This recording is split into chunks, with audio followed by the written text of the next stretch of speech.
Hello வணக்கம். இது உங்கள் சிவி ஜோன். சொல்லலாம் எப்படி இருக்கீங்க? ஈனை பற்றின பயங்கரமான தரமான விஜய் சேதுபதி அவர்களுடைய எபிசோட் போச்சு. அதில் பார்த்தீங்கன்னா அதிகப்படியாக அடி வாங்குவாங்கன்னு எதிர்பார்க்கப்பட்டது பார்த்தீங்கன்னா வேறு யாரும். ஆனால் அதிகப்படியாக அடி வாங்கினது என்னமோ பார்த்தீங்கன்னா விஜய் பார்வதி. ஆனால் அதிகமான விஷயங்களை விஜய் பார்வதி தான் மாட்டினாங்களா கேட்டிங்கன்னா கிடையாது. லாஸ்ட்டாக ஒரு 2-3 நாளாக 2 நாள் கொஞ்சம் அவங்க அவங்களுடைய வன்மத்தை லைட்டாக கக்குனாங்க. அதில் மாட்டிக்கிட்டு எல்லாருமே பிடிச்சி அந்த ஒரு டாஸ்க் மூலமாக வச்சு செஞ்சு விட்டாங்க. சரிங்களா? அதுக்கப்புறம் அவங்க அழுதாங்க. இதில் இன்னொரு விஷயம் என்ன நடந்துச்சு அப்படின்னு பார்த்தீங்கன்னா, எல்லாருமே அவங்கள பற்றி ஒரு குறைகள் சொல்கிறாங்க.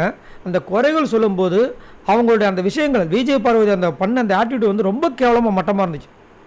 அப்படியா, சாரி, ஓகே, அதுக்கு அப்படின்ற மாதிரியே ஒரு மாதிரி பண்ணும்போது அங்கே ஆப்போசிட்டில் இருக்கிற விஜய் சேதுபதிக்கு செம்ம காண்டாயிடுச்சு. கோவம், பயங்கர கோவம். அப்பயே சொல்லிட்டார், நீங்கள் இப்போ பண்ணுறீங்களே இது கொஞ்சம் கரெக்டாக இருக்கா? எல்லோரும் சீரியஸ்னஸாக உங்ககிட்ட ஒரு சில விஷயங்கள் பண்ணும்போது நீங்கள் சிரிச்சுக்கிட்டே அதை வாங்கிறது எப்படி, எந்த விதத்தில் நியாயம்? நீங்கள் அது கூலாக எடுத்துக்கிறீங்கன்னு நினைக்கிறீங்களே? கிடையாது. வெளியில் உங்களை பற்றி மக்கள் என்ன நினச்சிருக்காங்கன்றத சொல்கிறாங்க. அதை முதல் புரிஞ்சுக்குங்க. அவ்வளோ மட்டமாக தான் வெளியே மக்கள் புரிஞ்சிருக்காங்கன்ற மாதிரி நாசுக்காக சொன்னோன்னே ஓகே நான் இதுக்கப்புறம் படம் பாட சொல்லிட்டு கை செய்கையில் காமிச்சாங்க. புரிஞ்சுக்குங்க, நாகரிகம் என்னன்னு கொஞ்சம் புரிஞ்சுக்குங்க அப்படின்ற மாதிரி எடுத்து சொன்னதுக்கப்புறமா சைலண்டானாங்க.